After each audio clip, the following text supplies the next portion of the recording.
वैज्ञानिक विश्लेषणगत शास्त्र धर्माध्यात्म शीर्षक के तत्वावधान में प्रारंभिक एपिसोड सुनने वालों का स्वागत है तथा नमस्कार।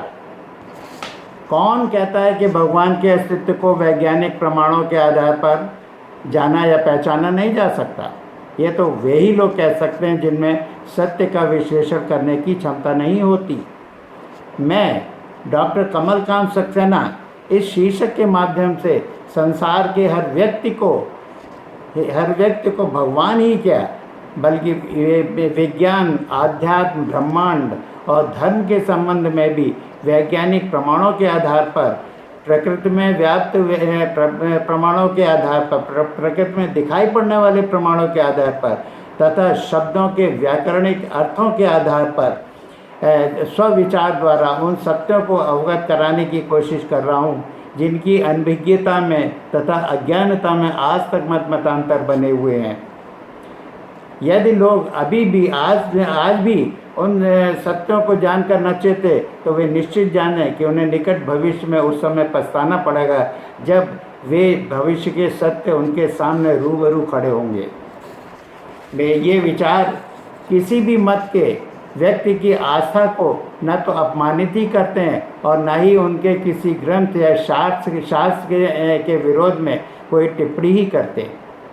ये विचार मात्र प्रमाणित सत्यों द्वारा हर व्यक्ति को अपने मतों में रहकर ही यह सोचने के लिए विवश करते हैं कि किसी मत की मतांतर में कहीं वो ऐसा कोई मताचरण तो नहीं कर रहे हैं जिनसे कोई ऐसी गलती हो जाए जो भविष्य में उन्हें उस मोड़ पर खड़ा कर दे जहाँ सिवाय पछताने के कोई चारा न रह जाए।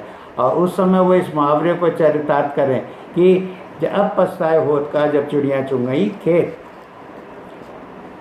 मैं अपने विचारों का प्रारंभ वहाँ से करूँगा जहाँ से हमें सत्य, जीवन का सत्य सबसे निकट दिखाई पड़ता है और वह है हमारे स्वयं का अस्तित्व धरती पर। अर्थात हमें धरती पर यह अस्तित्व कैसे मिला? क्या यह अस्तित्व हमने अपने पौरुषत्व से पाया या किसी क्रमिक विकास की परिणाम के द्वारा प्रताप में मिला है या प्रकृति ने हमें प्रदान किया है या किसी अन्य शक्ति ने? अर्थात हमें धरती पर यह अस्तित्व देने वाला वो रचनाकार है कौन? आइए अब हम इन प्रश्नों का विश्लेषण के द्वारा अध्ययन करते हैं। पहला प्रश्न, क्या ये हमने अस्तित्व अपने पौरुषत्व से पाया? अगर हमने अपने पौरुषत्व से पाया तो ये सोचना पड़ेगा कि एक रचना कर्म होती है, एक रचना के पास वो ज्ञान कहाँ से आया जो अपनी रचना कर सके, क्योंकि रचना एक कर्म है और इस कर्म को करने वाला रचनाकार होता है, कर्ता होता है। जब वो कोई क्रिया करेगा रचना करने की तब रचना बनती है, तो फिर रचना स्वयं अपने आप को कैसे रच सकती है? यही कारण है कि कोई भी रचना संसार में आज तक अपने आप से अपनी रचना कर नहीं होती। रचना करने के लिए ज्ञान की आवश्यकता होती है, वो रचनाकार के पास ही होता है, तभी वो क्रिया द्वारा रचना कर्म कर पाता है। इससे सिद्ध होता है कि कोई भी हमने अपना अस्तित्व स्वयं अपने पौरुषत्व से नहीं पाया। अगर पाया होता तो हम सबसे पहले अपनी जड़ताओं को रोकते, अपनी मृत्यु को रोकते, अपने रोगों को रोकते, अपने गरीबी को रोकते, है ना। लेकिन हम ऐसा इसलिए नहीं कर पाते क्योंकि हम अपने रचनाकार स्वयं नहीं है, जबकि एक रचनाकार अपनी रचनाओं की अस्तित्व जिनको देता है उनको सुरक्षित बनाए भी रख सकता है और उनको मृत्यु भी दे सकता है। इससे सिद्ध होता है कि हम अपने पौरुषत्व से हमने अपनी रचना नहीं की। अब विचारते हैं कि क्या ये क्रमिक विकास की कोई प्रतिक्रिया है? अगर क्रमिक विकास की प्रतिक्रिया होती है ना, तो ये सोचना पड़ेगा कि पहले मनुष्य के पास ये ज्ञान की जो पराकाष्ठा है ये किस जीव से होकर आई। लोगों की सोच तो ये है कि एक प्रोटोजोआ फैमिली के जीव अमीबा से लेकर मनुष्य तक का विकास हुआ।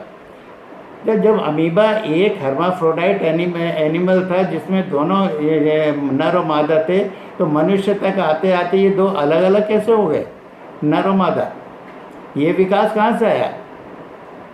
और फिर मनुष्य के अंदर जो ज्ञान का अस्तित्व वो किस जीव से विकास हो गया है ये किसी कोई समझ ही नहीं सकता, क्योंकि ऐसा है ही नहीं कि ज्ञान विकास से पैदा नहीं होता, बल्कि ज्ञान किसी के द्वारा प्रदान किया जाता है और उसके द्वारा जिसके पास उससे भी ज़्यादा ज्ञान हो। इसका मतलब ये क्रमिक विकास भी हमारी अस्तित्व देने का कारण नहीं है।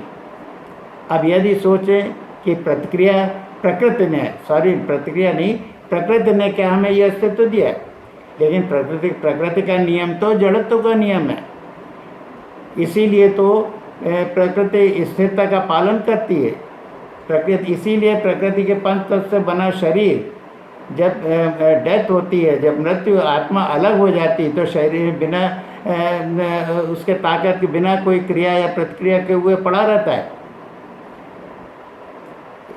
इसका मतलब जब प्रकृति का पंच तत्व का नियम जड़त्व का है और बिना किसी शक्ति के वो है ना कोई क्रिया या प्रतिक्रिया नहीं कर सकती, तो रचनाएं कैसे करेगी।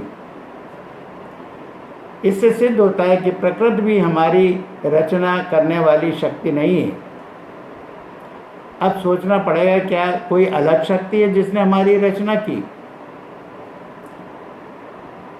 इसके लिए हम विज्ञान का आधार लेते हैं कि विज्ञान भी इस बात को कहता है कि प्रकृति के नियम स्थिरता का नियम है, अर्थात प्रकृति स्थिरता का पालन करती है कि जो चीज़ रुकी रहेगी तब तक नहीं चलेगी जब तक उस पर कोई बल न लगे। यही तो वजह है कि जब तक शरीर में आत्मा का बल लग रहा है तब तक वो चलता है और उसके हटते ही वो रुक जाता है, स्थिर हो जाता है। और फिर ये कोई रुकी वस्तु जब चलेगी, जब किसी बल के द्वारा चलती है और बल हट जाए तो वो फिर पुनः रुक जाएगी। यही प्रकृति के स्थिरता का सिद्धांत है। तो सोचना पड़ेगा कि इतनी बड़ी पृथ्वी, इतनी भारी पृथ्वी घूम कैसे रही। क्या इसको प्रकृति तो उसको घुमा नहीं सकती, क्यों, उसका तो स्थिरता का सिद्धांत है। कोई अलग शक्ति होगी जो कि इतनी बड़ी पृथ्वी को घुमा पा रही। अब कोई ये समझे कि गुरुत्वाकर्षण बल घुमा रहा है, तो गुरुत्वाकर्षण बल तो एक जनित बल है जो घूमने के कारण पैदा होता है, रुकी हुई अवस्था में नहीं पैदा होता। तो जब पृथ्वी रुकी हुई थी तो उसको पहला घुमाव किसने दिया, किस शक्ति ने दिया। और फिर जिस शक्ति ने घुमाव दिया वो आज तक लग रही, तभी तो पृथ्वी आज तक घूम रही, वरना पृथ्वी रुक नहीं जाती। लेकिन पृथ्वी का लगातार घूमते रहना इस बात का प्रमाण है कि वो शक्ति आज तक लग रही है, पृथ्वी को घुमा रही है, और इसीलिए गुरुत्वाकर्षण बल जो है रेगुलर लगा हुआ है। और पृथ्वी अगर रुक जाए तो गुरुत्वाकर्षण बल भी खत्म हो जाएगा। लेकिन पृथ्वी में केवल पृथ्वी घूम ही नहीं रही है, पृथ्वी में इतना डिसिप्लिन है घूमने का कि एक ही दिशा में, एक ही धुरी पर और एक ही गति से चलना इस बात का प्रमाण देता है कि वो जो शक्ति पृथ्वी को घुमा रही है उसके पास ज्ञान भी है, क्योंकि ज्ञान के बिना इतना डिसिप्लिन, इतना अनुशासन संभव नहीं हो सकता। अब हम विचारें कि पूरे ब्रह्मांड को देखें तो हम देखेंगे पूरे ब्रह्मांड में असंख्य ग्रह नक्षत्र हैं और सभी घूम रहे हैं अनुशासन से। अनुशासन इतना हद है अनुशासन का कि एक ज्योतिषाचार्य अपने ज्योतिषाचार्य कई साल आगे की सैकड़ों साल आगे की सूर्य ग्रहण या चंद्र ग्रहण की समय नहीं, दिन ही नहीं, बल्कि घंटा, मिनट, सेकंड और पल तक पता कर लेता है। तो ब्रह्मांड में पिंडों के घूमने का अनुशासन कितना सख्त है, कितना अनुशासनीय है। और इतना अनुशासन ज्ञान से ही हो सकता है। इसका मतलब कोई शक्ति पूरे ब्रह्मांड में ज्ञान वाली लग रही जो कि पूरे ब्रह्मांड को इतने अनुशासन से चला रही। अब इतने असंख्य समय से, अनादिकाल से सारे पिंडों का अनुशासन से घूमना और आपस में किसी का कोई टकराव ना होना, लड़ना नहीं, इस बात का प्रमाण देता है कि पूरे ब्रह्मांड में एक ही ज्ञान की, एक ही ब्रेन की शक्ति लग रही है, दो ज्ञान की नहीं। अगर दो ज्ञान की शक्तियाँ लग रही होती तो उनके अभिमान में टकराव आता, तो कहीं ना कहीं टकराव देखने को मिलता। टकराव ना दिखना इस बात का प्रमाण कि पूरे ब्रह्मांड में एक ही ज्ञान की शक्ति लग रही है, अर्थात जो शक्ति पृथ्वी को घुमा रही है वही पूरे ब्रह्मांड को चला रही है। अब पूरे ब्रह्मांड को इतनी बड़ी कौन सी शक्ति हो सकती है जो चला सकती? वो केवल ब्रह्मांड में जिसने इतनी रचनाओं, इतनी सृष्टियों की रचनाएं की, क्योंकि एक रचनाकार ही मात्र इतना समर्थ होता है जो अपनी रचनाओं को जैसे चाहे वैसे चला सकता है। और वो रचनाकार कौन है? वो रचनाकार एकमात्र एक अपने ब्रह्मांड का मालिक, ब्रह्मांड का शासक, यानी कि वो ब्रह्म है। इसीलिए तो ब्रह्मांड शब्द आया है, ब्रह्म के शासन करने का क्षेत्र। इसीलिए ब्रह्मांड का दूसरा कोई शब्द का अर्थ ही नहीं है। ब्रह्म शब्द से ही ब्रह्मांड बना है, कि ब्रह्म माने होता है असीम सृष्टिकर्ता, और असीम सृष्टिकर्ता का शासन क्षेत्र है ब्रह्मांड। इसीलिए इंग्लिश में इसको यूनिवर्स कहते हैं, UNIVERSE, unlimited nature of infinity versatile emphatic ruler of sacred empire, यानी कि ब्रह्म सैक्रेड एम्पायर का रूलर है। ब्रह्म शब्द खुद दो शब्दों का संधि शब्द है, बृहद और अहम। बृहद माने होता है हद से परे, जिसकी कोई हद ही नहीं है, अर्थात जो असीम है। अहम माने होता मैं एक सर्वनाम है जो कि किसी कर्ता के किसी कर्ता के स्थान पर प्रयोग किया जाता है। और कर्ता का अस्तित्व तभी कहलाता है जब वो कोई क्रिएशन करता है, रचनाएं करता है। इसलिए मैं का अर्थ रचनाकार से होता है। तो ब्रह्म का मतलब हो गया बृहद अहम, यानी कि असीम सृष्टिकर्ता, रचनाकर्ता या सृष्टिकर्ता। रचनाएं ब्रह्मांड में, ब्रह्म ने ब्रह्मांड में चूंकि पिंडों के रूप में रचनाएं की हैं और असंख्य रचनाएं की हैं, और रचनाओं से उसने ये सजावट की है, इसलिए इस सजावट को सृष्टि कहते हैं। क्योंकि सृष्टि शब्द सृजन और वृष्टि का संधि शब्द है, जो संस्कृत का शब्द है। सृजन माने सजावट, वृष्ट माने बौछार, सृजन और वृष्ट मिलकर के सृष्टि बना। अब ब्रह्म ही एकमात्र इन सृष्टियों का रचयिता है और इन सृष्टियों का चलाने वाला, इसलिए वो भगवान कहलाता है। क्योंकि भग माने होता है उत्पत्ति का स्थान, इसीलिए बायोलॉजी में यूट्रस को भग कहते हैं और स्त्री को भगनी कहते हैं। अब सृष्टियों की उत्पत्ति कहाँ हुई है? ब्रह्मांड में, इसलिए भग माने होता है ब्रह्मांड, वान माने चालक या मालिक। इसका मतलब क्या हुआ? भगवान माने होता है पूरे ब्रह्मांड का शासन करता चालक या मालिक, और वो एकमात्र ब्रह्म है। इससे सिद्ध होता है कि केवल ब्रह्म ही एकमात्र ऐसा अस्तित्व है जो भगवान कहलाया जा सकता है। यहाँ तक कि ब्रह्मा विष्णु महेश भी नहीं, क्योंकि इनकी शक्तियाँ बटी हुई हैं। जिनकी शक्तियाँ बटी हुई वो अकेले ब्रह्मांड को कैसे चला सकते हैं? इसलिए ब्रह्मा विष्णु महेश ये भगवान नहीं। इसीलिए तुम ये मंत्र कहते हैं गुरु ब्रह्मा गुरु विष्णु गुरु देवो महेश्वर गुरु साक्षात्कार परब्रह्म तस्मै श्री गुरुवे नमः, तस्मै श्री गुरुवे नमः, तस्मै श्री गुरुवे नमः।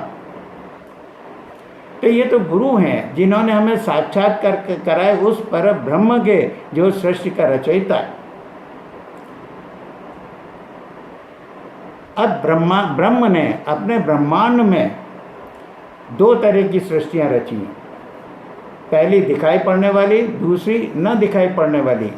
दिखाई पड़ने वाली जड़ सृष्टि थी और दूसरी न दिखाई पड़ने वाली चेतन सृष्टि है। जड़ सृष्टि को उसने पहले बनाया, दिखाई पड़ने वाली चूँकि दिख रही है इसलिए वो रचना कहलाती है। रचना को पहले बनाया, पहले को संस्कृत में प्रथम कहते हैं और रचना को संस्कृत में कृति कहते हैं। और प्रथम कृति मिलकर के प्रकृति बना, इसलिए पहली सृष्टि को प्रकृति कहा गया। और ये नेचर से, स्वभाव से उदासीन होती है, तभी तो गर्मी में गर्म और जाड़ों में ठंडी हो जाती है। इसीलिए इसको इंग्लिश में नेचर कहा गया, NATURE। NA means neutral attitude वाला। और दूसरी सृष्टि जो दिखाई नहीं पड़ती वो है ना चेतन सृष्टि, तो इसीलिए उसको आत्मा कहा गया है। क्योंकि आत्मा ने होता है चेतना, और चेतनता चूँकि एक शक्ति है और शक्ति शब्द स्त्रीलिंग शब्द है, इसीलिए कहते हैं शक्ति लगती है, कभी नहीं कहते हैं शक्ति लगता है। इसीलिए जितनी शक्तियाँ हैं, चूँकि स्त्रीवाचक शब्द है, इसीलिए जितनी भी शक्तियाँ सबको माँ के रूप में स्वीकारा गया है। इसीलिए आत्मा माना जाता है कि वो शक्ति जो हर समय चैतन्य है। आत्मा माना चेतन शक्ति, यानी वो शक्ति जो हर समय चैतन्य, इसीलिए उसको सोल कहा गया है, SOUL, source offers unbroken life. अब सृष्टिकर्ता ब्रह्म ने क्या किया, इन 2 सृष्टियों के बाद तीसरी सृष्टि का निर्माण किया। वो कैसे? उसने क्या किया, प्रकृति के पंच तत्वों के एलिमेंट्स को और आत्मा तत्व के एलिमेंट्स को योग देकर धरती पर एक जीव का अस्तित्व दिया, जिसमें हमारा अस्तित्व भी आता है। यानी कि हमारी रचना देने वाला वो ब्रह्म है, वो रचनाकार है जिसने सारी सृष्टियों को बनाया, और हमारे अस्तित्व में उसने अपनी दोनों सृष्टियों का योग दिया। इसका मतलब हमारा रचनाकार वो शक्ति है जो सारी सृष्टियों का रचयिता, जो स्वयं भगवान कहलाता है, इसलिए क्योंकि वो पूरे ब्रह्मांड को चला पा रहा है, इसीलिए उसको और इन्फिनी माइटी कहते हैं। भगवान को इन्फिनी माइटी कहते हैं, गॉड नहीं, कि गॉड शब्द त्रिदेव के लिए आया है, ब्रह्मा विष्णु महेश के लिए आया है। इन्फिनी माइटी अनादि शक्ति कहते हैं। अब चूँकि वो रचनाकार है पूरे ब्रह्मांड का, इसलिए उसे इन्फिनी क्रिएटर कहते हैं। अब अपने शासन का शासक है, सारी शक्तियाँ उसमें समाहित हैं, इसलिए उसको ऑल माइटी कहते हैं। और चूँकि पूरे ब्रह्मांड में अपना शासन चला रहा है, तो अपना विधान लागू करता है, इसीलिए वो विधाता भी कहलाता है। और वो अपने कानून व्यवस्था के अकॉर्डिंग हर अस्तित्व का, अपने सारी सृष्टियों के अस्तित्व का, यानी कि हम जीवों के अस्तित्व का भी न्याय करेगा, इसलिए वो न्यायकर्ता कहलाता है, विधाता कहलाता है, जिसको अंग्रेजी में लॉर्ड कहते हैं, LORD, legislative, orders, reciter and decider. इसीलिए तो अपने कोर्ट में भी हम मी लॉर्ड कहते हैं। इससे सिद्ध होता है कि हमारा अस्तित्व देने वाला ना तो हमारा पौरुषत्व है, न कोई क्रमिक विकास उसका परिणाम है, ना ही प्रकृति देने वाली, बल्कि एकमात्र एक वो ब्रह्म है जिसने सारी ब्रह्मांड, अपने ब्रह्मांड के में हम सब की सारी सृष्टियों की रचना की, और उसी के साथ उसने हम जीवों का भी अस्तित्व दिया। यहाँ पर मैं अपना मनुष्य के अस्तित्व का प्रमाण दे करके यहीं विराम लेना चाहूँगा, और अगले एपिसोड में मैं बताना चाहूँगा कि हमारी योनि को मनुष्य क्यों कहा गया, और हमारा वो धर्म क्या है जिसका हमें पालन करना है। नमस्कार।